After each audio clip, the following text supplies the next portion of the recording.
Olá, boa tarde. Apesar das medidas anunciadas pelo governo, a paralisação dos caminhoneiros entrou no 8º dia, gerando transtornos para a população. Para limpar a pauta e votar propostas que atendam os caminhoneiros, o Senado realiza à tarde uma sessão extraordinária. Desde o fim de semana, escoltas da polícia e do Exército garantem a chegada de combustíveis a postos de gasolina em vários estados. Mas os motoristas ainda enfrentam filas para abastecer. 2 horas já na fila. 2 horas e 10 minutos até agora. Não tem outro jeito, né? Tem que encarar, precisa trabalhar, trabalho de carro, então não tem outro jeito. É cruel, mas tem que trabalhar, né? Teve até acidente por causa da fila. Uma pessoa que bateu num terceiro carro atrás, acho que ela veio em alta velocidade, não percebeu que tinha uma fila. Bateu no carro, bateu no outro, que chegou no meu. Este posto em Brasília recebeu 20 mil litros de gasolina pela manhã. O gerente diz que o combustível só dá para hoje. A gente está entrando na fila para completar tanque. Tem gente que entra na fila e bota 10 litros, porque o tanque já está quase cheio. Então, eu acho que essa procura louca aí está acabando atrapalhando quem realmente está precisando de gasolina. Porque meio tanque, a pessoa roda 3 dias, dá para ela esperar um pouco, né? Para tentar acabar com a greve, o governo editou neste domingo 3 medidas provisórias. Uma delas suspende a cobrança de pedágio pelo eixo suspenso, que é quando os caminhões trafegam vazios.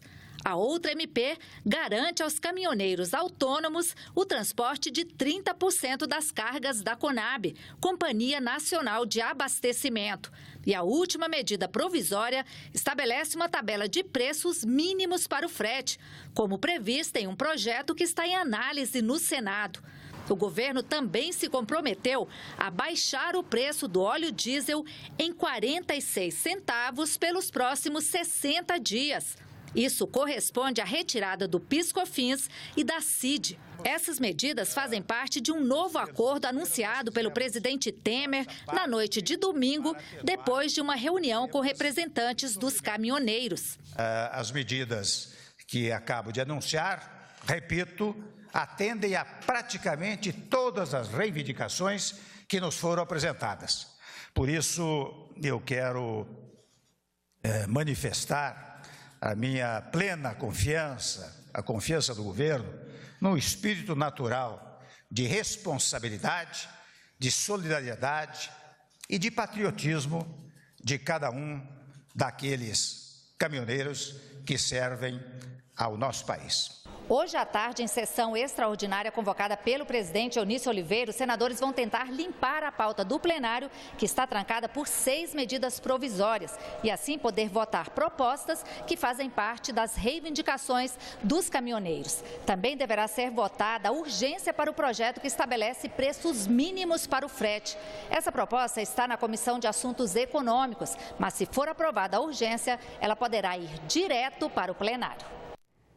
Em entrevista coletiva hoje pela manhã, o ministro da Fazenda, Eduardo Guardia, detalhou como o governo vai fazer para conseguir o dinheiro que será usado para garantir reajustes menores do diesel e tentar encerrar a greve dos caminhoneiros.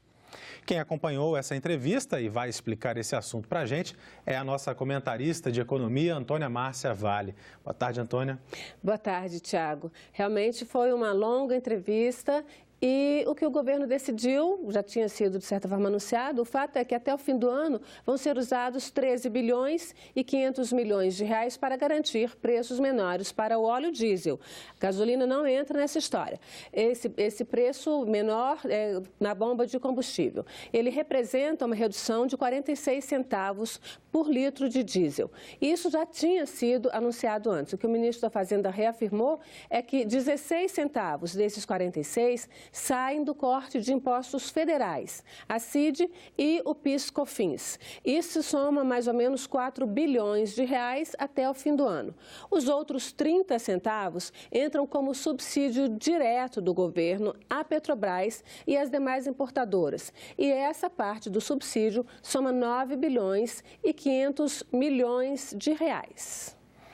E como é que fica o país com esse bloqueio? Bom, esse bloqueio é uma coisa bastante complexa. Eu vou dar uma detalhadinha nessa questão do subsídio. Esse subsídio, ele sai todo do bolso do contribuinte, porque é um dinheiro do orçamento público. Para atender a todas as exigências da Lei de Responsabilidade Fiscal e da Lei do Teto dos Gastos Públicos, o governo terá de fazer um remanejamento no orçamento. O ministro da Fazenda explicou que 3,8 bilhões, ou seja, 3 bilhões e 800 milhões de reais, vão ser conseguidos pelo corte de despesas que já estão previstas e corte de investimento em estatais. Ou seja, alguém vai perder aí. A gente vai ver, ele vai detalhar depois quem vai perder, quem vai ser cortado para poder dar esse subsídio para o combustível. Os outros 5,7 bilhões, segundo o ministro Guardia, são uma sobra de caixa que ele afirmou existir no Tesouro Nacional. Seria o resultado de receitas arrecadadas acima do esperado quando foi feito o orçamento. Para falar um pouquinho da questão do bloqueio, Tiago, ele é o mais longo, é importante que a gente saiba que ele é o mais longo dos últimos 20 anos e que ele gera perdas econômicas que até agora não podem ser definidas, até porque o bloqueio continua. Mas estimativas de alguns setores, entre eles os de logística, transporte e armazenamento, indicam que as perdas podem superar, ao fim, se isso se parar hoje, podem superar os 20 bilhões de reais.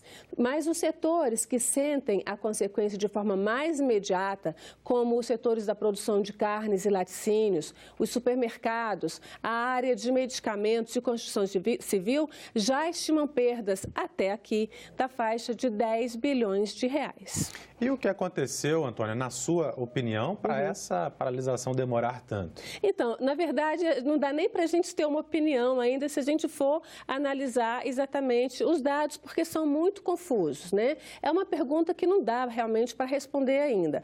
A gente sabe que a Presidência da República tem o Gabinete de Segurança Institucional e ele existe exatamente para munir o governo de informações que possibilitem a tomada de decisões rápidas, para evitar crises como essa. É exatamente para isso que todo o país tem um serviço de inteligência, no nosso caso é a ABIN, né? Que é subordinado ao Gabinete de Segurança Institucional. Esse gabinete é comandado pelo general Sérgio Etchegoyen, da área de inteligência do Exército, ou seja, ele é um homem com muita experiência em análise de informações. Muito experiente também é o ministro dos Transportes, Eliseu Padilha. Ele era o ministro dos Transportes em 1999, no governo do ex-presidente Fernando Henrique Cardoso, quando aconteceu o maior bloqueio geral de estradas antes desse atual. E também o presidente da Petrobras, atual presidente da Petrobras, Pedro Parente, já viveu uma experiência nessa área. Ele era o ministro-chefe da Casa Civil na paralisação de 99. Então, a gente está esperando explicações do governo, de certa forma, Tiago, para entender exatamente o que é que aconteceu aí, que a situação chegou nesse ponto e está parando, o país ainda está parado e gerando, assim, no fim do ano a gente vai ver as contas, o PIB certamente vai ser menor do que os 2,5% que o governo anunciou recentemente. Vamos acompanhar o que ocorre, então. Muito obrigado, Antônia, pelas suas informações. Até a semana que vem. Até semana que vem, Tiago. Um projeto discutido no Senado quer obrigar as empresas a divulgar os salários pagos aos homens e às mulheres. Para os especialistas, a transparência ajuda a combater as distorções salariais entre os gêneros no mercado de trabalho. Que muitas mulheres recebem salários menores, desempenhando a mesma função de homens, não é novidade. Mas a última edição do relatório Mulheres, Empresas e o Direito do Banco Mundial revela que a diferença é muito grande.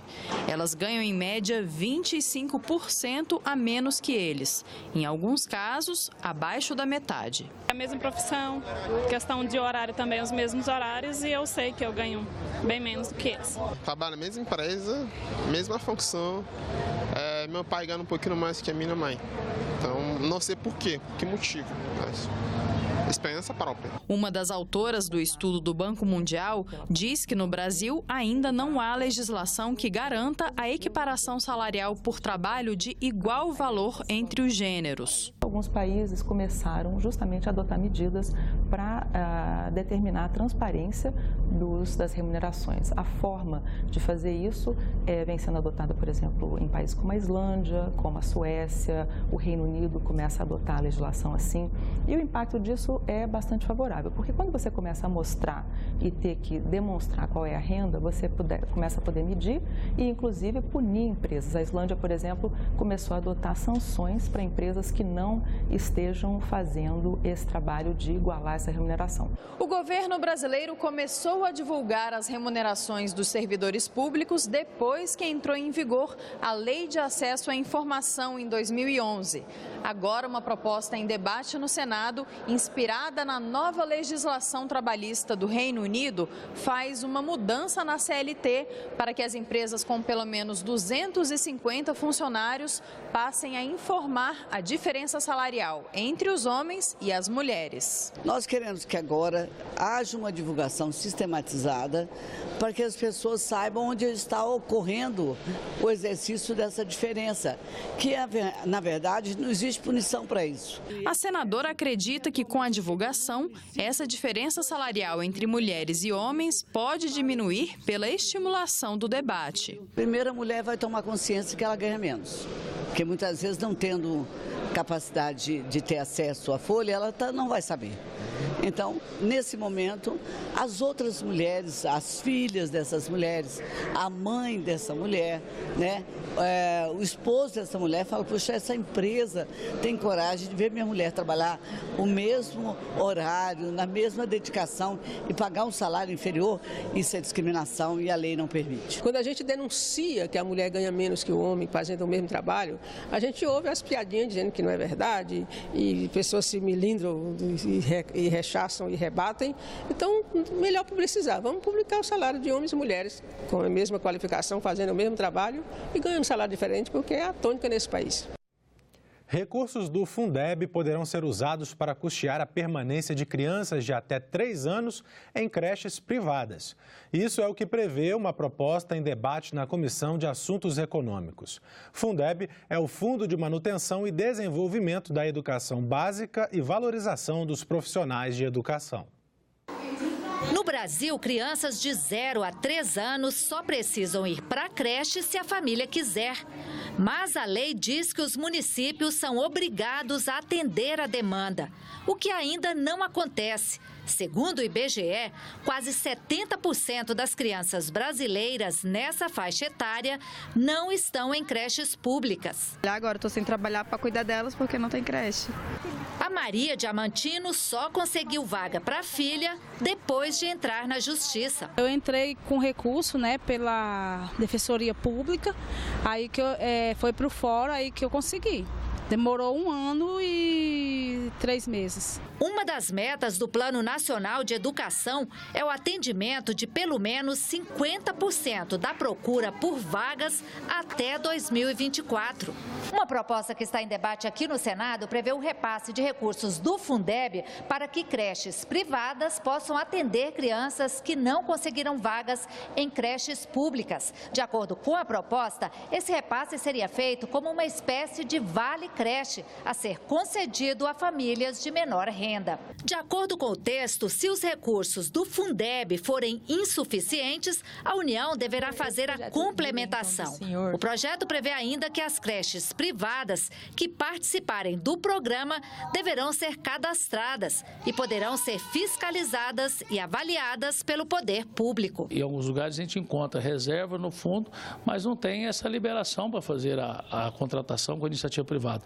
Nós estamos regulamentando essa parceria e, logicamente, o recurso que tem hoje, que poderia ser utilizado para as creches, nós temos as creches paralisadas em várias cidades de todo o país, com recurso no fundo, mas não tem como utilizar porque não tem as obras físicas feitas em todo o país. A professora Catarina Almeida, que faz parte da campanha nacional pelo direito à educação, acha que o projeto não resolve o problema e ainda pode trazer um impacto grande ao Fundeb. Quando a gente aprova um projeto desse, é retirar das escolas públicas, da educação pública, aquilo que já é pouco. Então, pode ser que a gente precarize ainda mais o atendimento que temos, e aí pode ter, inclusive, uma compreensão errônea por parte da população que pode correr para o setor privado. Então, na verdade, a gente corre o risco de encaminhar, né, ou de repassar com esse projeto muita verba pública para instituições privadas. Realmente seria o governo construir creches suficientes para essas crianças todas, né, dos municípios, mas como paliativo, enquanto se constrói as creches, eu acho que não pode deixar as crianças fora da creche. Como teve o ProUni, que botou mais gente na universidade, os meninos pobres estudavam nas escolas particulares e o governo pagava. Então, também pode acontecer isso com as creches, sim. Eu sou favorável a esse projeto, desde que a criança seja carente e desde que a creche seja de qualidade. Fundamental é que sirva ao país, sirva ao público, não é que seja de propriedade do Estado ou não. Agora, precisamos de uma meta, de garantir que toda criança, desde a primeira infância, vai começar seu processo educacional. Esse sim que é o compromisso fundamental. Nós ficamos por aqui. Você pode rever as reportagens desta edição na nossa página na internet, senado.leg.br/tv. Obrigado pela sua companhia e até a próxima.